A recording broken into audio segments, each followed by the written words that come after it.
البلدية العرب، يسعدني أن أكون معكم في برنامجكم على المقهى. وضيفنا المحامي تغريد حسن. أنا معكم أحمد الهاشمي. Welcome lawyer تغريد Hassan. Today we going to discuss from your point of view the election last night. Okay, مرحبا. Thank you for inviting me, and I am happy to be here. Thank you. We are pleased to have you in our radio station. What's your point of view about the election last night? So the election last night was good and, not so great. The good thing is we have two Muslim congresswomen in the House of Representatives. The House of Representatives is now Democratic, and so that puts a balance against some of the policies of the president and the Republicans. Go ahead. Considering about winning the Democratic Party of the majority of the House, is this will be related to amend policy? To amend policies? I don't think it's going to amend any policies. I don't think any new laws, particularly about immigration, will be passed. But it will serve as somewhat of a check against a runaway Congress or runaway president that, is instituting a lot of policies that are anti-immigrant. Especially with the makeup of the current Congress with more minorities and immigrants, perhaps that would be somewhat of a check. I don't think we're going to see any new immigration laws, but by way of just explaining, the immigration, which is kind of governed by USCIS, is under the Department of Homeland Security, which is still, run by the president as, his cabinet. Same thing with the Department of State that controls consulate processing and the embassies around the world. That's still under the president. So the president, there hasn't even been any new laws in the last 2 years. There have just been policy changes. So having a House that is Democratic is not going to so much change what the regulations are, but it will keep in check perhaps any new laws that might have passed with both houses being Republican. But something to consider is the fact that the Senate is still Republican. And with the Senate, what's very important about them is that they confirm judges and they confirm the president's appointees for these positions, such as, the Secretary of State, the Secretary of Homeland Security, and the Department of Justice, which what happened, say, with Jeff Sessions, where he resigned or he was fired, however you want to see it. That's true. But, since the Democratic Party is going to control the House and the Senate, do you think there is any rules will change about immigrations? I don't think anything is going to change. I wish we would have gotten the Senate where we might have seen some changes. Okay. But I think that perhaps the House might pass a bill regarding the Dreamers, which is the DACA for people for immigrants that came when they were very young. There might be some legislation there. We don't know if that's something that would pass, but it's really just going to kind of keep the president in check. But even in the last 2 years, when both houses were controlled by the Republicans, there was no new immigration cases. It was just executive orders signed by the president, and they were, changes in regulations in terms of how cases were reviewed. So I don't think there's going to be any new laws, unfortunately. Yeah, but like we see in about last 12 months, there's a lot of changes. There's a lot of regulations, new regulations about immigrant, about child who's born here, people bringing spouse from back homes. And I don't know if the Democratic gonna make it stop. Okay, so there hasn't been any new laws. The laws are still the same. What has changed were certain things, and and regarding, say, for example, bringing spouses, that hasn't changed. The law is still the law regarding bringing your spouse. But what has changed were the regulations on how cases are reviewed. So under the Trump administration, they added additional reviews for basically all cases, for any kind of green card cases. They they added additional background checks. For example, in terms of the consulates, what they did was they decreased the number of appointments that the consulates can schedule. So it created a backlog of people where they have to wait longer to get an interview to get an immigrant visa.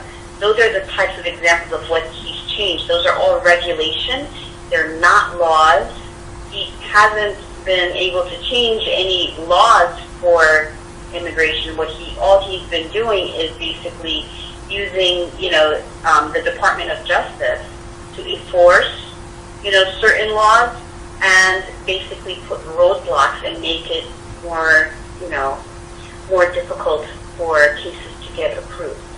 Yeah, that's mean, they didn't change any rule. They just make it a little bit harder and harder,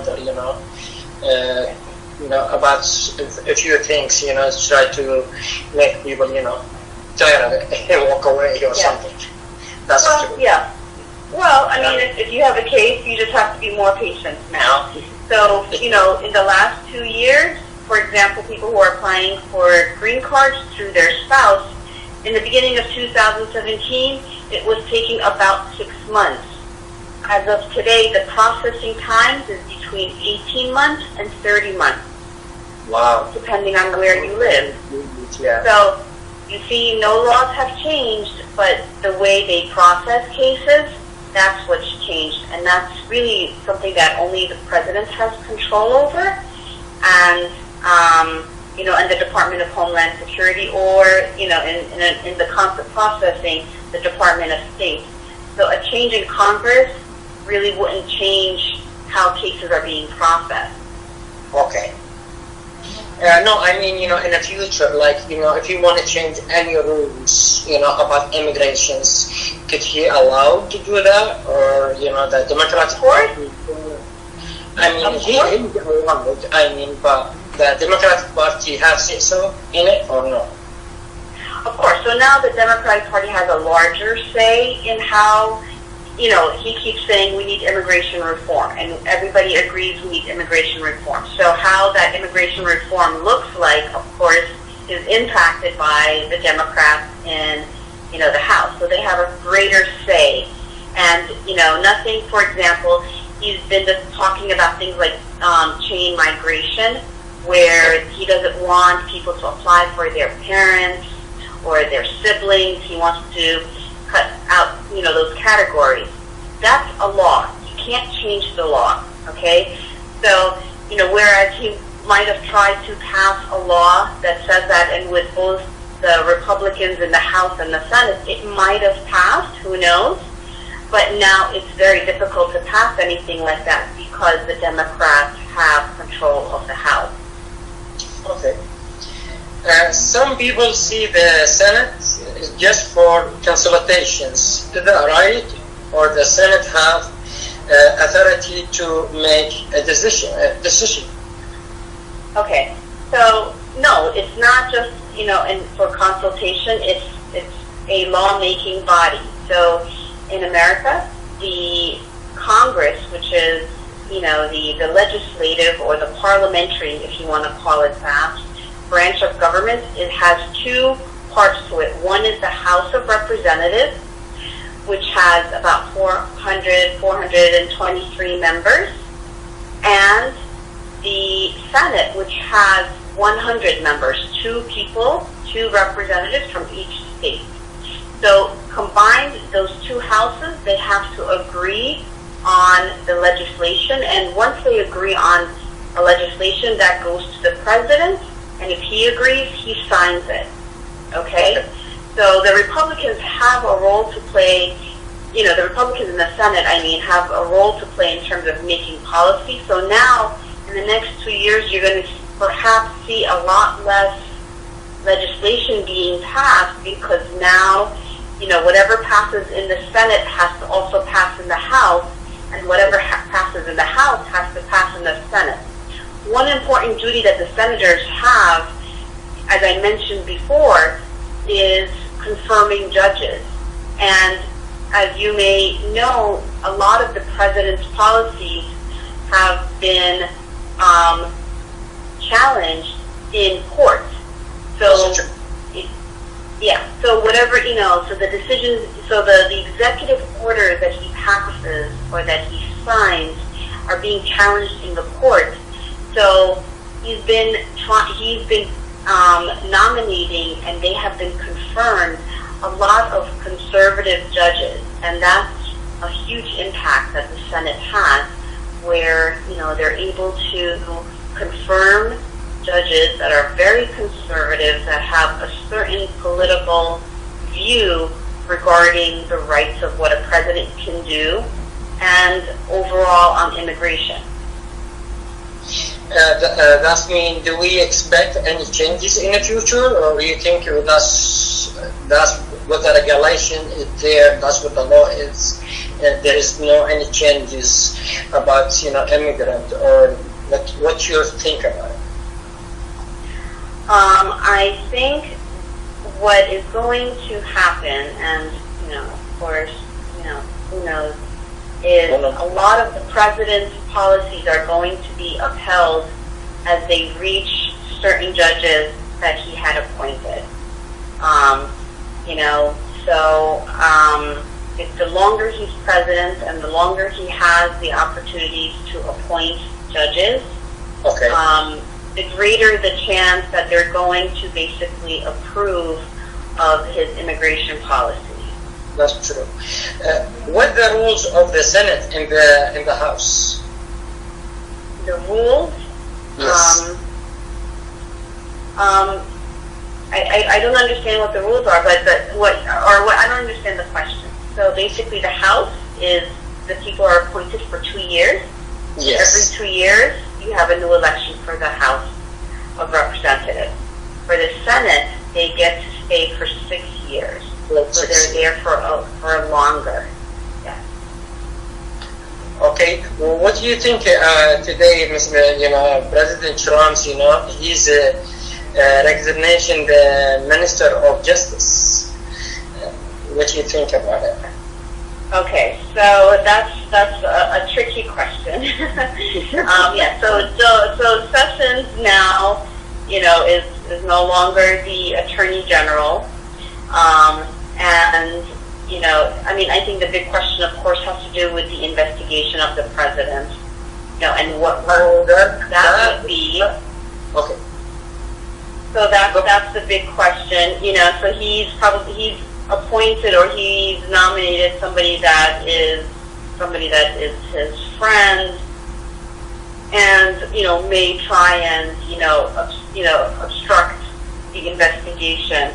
But in terms of immigration purposes, my understanding is that who he's appointing is very conservative. Jeff Sessions was very conservative, and he overturned immigration cases that granted people certain rights. So as the Attorney General, he has a right to do that and, review cases that impact directly immigrants and people, for example, that are applying for asylum. Okay. So he can direct an immigration judge to enter a verdict, that is one way or another based on new policy, because as the Attorney General, he is in charge of, the Department of Justice, which runs immigration courts. So this, whoever is the Attorney General has a huge impact on a one-to-one basis for anybody that goes in front of an immigration judge. It impacts them directly. So, who does, the next person that's going to come in is going to have a huge impact. But right now, there's about 1 million cases in front of immigration court judges right now. There's a huge backlog. So if anybody goes into a deportation case and they have to go in front of a judge, it takes perhaps even 5 years to get the decision. To go to court back and forth before they deporting him, or what? Or deport him? Before you have a hearing where the judge decides whether you're going to be deported or whether you're entitled to some kind of relief. Okay. I asked the question, what the person going to be? Like, is he free? It within his house, or they hold him on custody? Like, in jail, or I don't know the rules. Yeah, so, there's different things. There's people that are, perhaps if they are taken in because, for example, if they have a criminal history, they could be taken and detained. So there's 2 different types of cases. There are people that are detained, where they're held in, like, immigration jail. Those cases have to move faster, okay? And then there are cases that are where they're not in immigration jail, but they have to show up to court, for every court hearing, or to basically present themselves until they have an opportunity for a judge to hear their case. And the biggest cases, and probably the most cases that are heard in this way, are for people that apply for asylum. So if you apply for asylum and then your case gets denied, it gets referred or transferred to an immigration judge, and then the judge hears the asylum case. So those cases are taking a very long time. Okay. So what the asylum is, that's the first time I hear about it, and I have no idea. Maybe you could tell our listener what the asylum is. Asylum, okay. So I'm going to say this in Arabic, perhaps it might be easier. Asylum, بيبقى اللجوء السياسي لما حد بيقدم على لجوء سياسي أو لجوء إنساني بيقدم على asylum على أساس إن هم هربانين من البلد بتاعتهم و عايزين الحماية بتاعت أمريكا، ولازم يثبتوا إن هم خايفين على حياتهم من منظمة بتاعت الحكومة أو منظمة الحكومة مش قادرين control. فهم جايين هنا بيسألوا على الحماية في الحالة دي. That's what asylum is. فالناس بتقدم على الاسايلم لازم يقدموه في خلال سنة لما يخشوا البلد. ودلوقتي المعاملات دي كانت قبل كده كانت بتاخد وقت طويل. دلوقتي اللي هيقدم على اللجوء السياسي بيبقى فيه مقابلة في خلال 3 أشهر، ولو هم وافقوا بياخدوا اللجوء السياسي، بعدين بعد سنة ممكن يقدموا على جرين كارد. لو هم ما وافقوش على المعاملة بتاعتهم الموضوع بتاعهم بيتحول للإيميجريشن كورت. Okay. That means, they let him in or they deported him, right? No. There is a lot of people, they have same case, but they are not in the United States. I know there is 10 of thousands people, like they are in Turkish, in Jordan, and they cannot go back to their families, they stuck. And there are many chances these people, they get refused. Some people, they got refused and waiting, they get waiting for about 8-9 months. Some people, what's your point of view? If these people, they're going to get in, or we don't know يعني مصيرهم راح يكون مجهول. Okay, so those are called refugees. So they're a little bit different. So refugees are people that are outside the United States, and they basically also apply for something similar to asylum. The standards are a little bit different, but they basically it's run by an international board or right. And so once they are approved as refugees, for example, then they try and find different countries for them to come, and then the countries that are willing to accept them, they interview them. So they have to go through a very rigorous interview process before they are allowed in as refugees. And so what the Trump administration has done is that they have reduced the number of refugees that they're willing to take in under the refugee settlement program. Okay. So they have reduced drastically the number of people that they're willing to take in as refugees. So it's a little bit different. It's run in a little bit different way than asylum, because that's a process that's done abroad, and it's an international process more than a United States process. But but of course the U.S. interviews them, so if they approve them, they come in as refugees, but that number has been severely limited. It's been the lowest in more than 50 years. Yeah, because I know some people, they've been, interviewing, they review them and everything, but they've been on hold, you know what I mean? They've been for over years.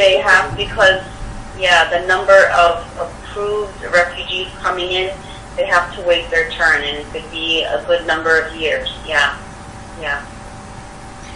Thank you, Ms. Tagreed Hassan. We thank for recording Abu Saud with us today. It was a lot of information. I hope our listeners مستمعينا بيتعرفوا عليها وتفيدهم معلومات كثيرة. شكرا جزيلا. Thank you. في نهاية حلقة نشكر ضيفتنا المحامية تغريد حسن، ونشكركم حسن متابعتكم لنا، وشكرا. معكم أحمد الهاشمي، وإلى اللقاء، نلتقيكم في حلقة قادمة.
راديو يهلا عرب وبس. The radio station you can't live without. This is your radio.